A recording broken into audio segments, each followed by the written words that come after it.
Hi friend, সবাই কেমন আছে? আশা করি অনেক অনেক ভালো আছে। তো ভিডিও শেষে আমি বলতে পারবো কি না, তো আমি এখনই বলে দিচ্ছি যে সবাই ভালো থাকো, সুস্থ থাকো। আর আমার এই পুরো ভিডিওটা দেখো, এডিট করে চলে কিপস করে চলে যেও না। পুরো ভিডিওটা আমার দেখো, দেখার জন্য বিশেষ অনুরোধ থাকলো দাদা ভাই দিদি ভাই সবার কাছে।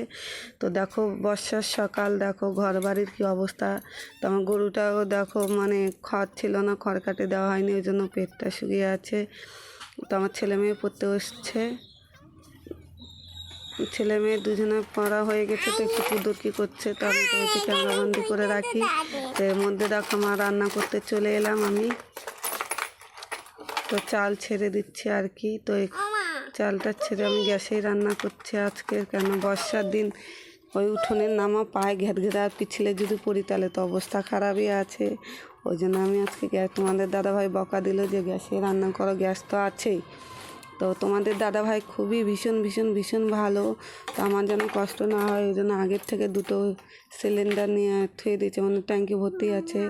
তো দেখো তোমার দাদাভাই যাচ্ছে খড় কিনতে। তো এদিকে দেখো আমি ডিম নিয়ে চলে এসেছি, ডিমের বড়া করবো। যে হলুদটা ঢেলে নিচ্ছি, হলুদ শেষ হয়ে গেছে তাই দোকান থেকে নিলাম।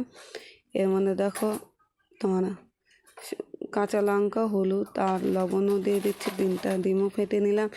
তো আগে তাড়াতাড়ি চলে যাচ্ছে, অত তাড়াতাড়ি আমি কথাটাও বলতে পারছি না আর কি। তো ক্ষমা করে দিও যদি কোনো ভুল থাকে, তাহলে নিশ্চয়ই ছোটো বোন হিসাবে একটু ক্ষমা করে দিও। আর যদি ভুল হয়ে থাকে তো ভুলগুলো আমাকে শিখিয়ে দিও, শিখিয়ে দেওয়ার জন্য অনুরোধ রইল দাদা ভাই দিদি ভাইদের কাছে। এই যে দেখো আশীর্বাদ আটা নিয়ে চলে এলাম। তো এটা দিয়ে আশীর্বাদটা আটাটা এনেছিল যে তোমাদের তালের বড়া খাওয়ার জন্য, দুবার তালের বড়াও খাওয়া হয়েছে, গোলা রুটিও খাওয়া হয়েছে। তো ছিল, তো আমি বলছি চলো এটা দিয়ে করে নিই, ডিমের বড়া করে নিই, অনেক দিন ধরে খাইনি। তো ডিমের বড়াটা আমার মা আগে যখন আমরা ছোটো ছিলাম অনেকেই করতো, তো খুব সুন্দর লাগতো খেতে। বলে না মায়ের হাতে রান্নার স্বাদ অসাধারণ। ওরকম হয়তো রাঁধতে পারি না, কিন্তু অনেক দিন ধরে খেতে ইচ্ছে করেছিল, করা হয় না, তো ওই জন্য খাওয়া হয় না। তো এবার রাঁধে খাচ্ছি। তো আমি অর্ধেক বড়াটা ভেজে রেখে দিয়েছিলাম, তো এটা আর কি তোমাদের সাথে শেয়ার করলাম যে দেখি একটু বড়া ভাজাটাও শেয়ার করি। তারপরে কী যে হয়েছে বন্ধুরা, আর কি বলবো, যে মোবাইলটা অফ হয়ে গেছিলো, ক্যামেরাটা সামনে তুললেও হচ্ছে না, পিছনে তুলে হচ্ছে না, পুরা কালো হয়ে গেছিলো, কিসের জন্য তা বলতে পারছি না। তো আমার ছেলে মেয়ে দেখো খাড়া হয়ে আছে বড়া খাওয়ার জন্য। বড়া তোলা হয়ে গেছে, ওখানে আমি গোটা জিরা, তেজপাতা, শুকনো লঙ্কা, দারচিনি ভেঙে দিয়ে দিলাম। তো এটা এখন ভেজে নিয়ে আমি পেঁয়াজ কুচনো দিয়ে দেবো। পেঁয়াজটা ভাজা হয়ে গেলে এবার দেখো আমি পেঁয়াজটা ভেজে নেব। তো এক হাতে মোবাইল ধরেছি, এক হাতে রান্না করতেছি, জানোই তো কতটা অসুবিধা হয়।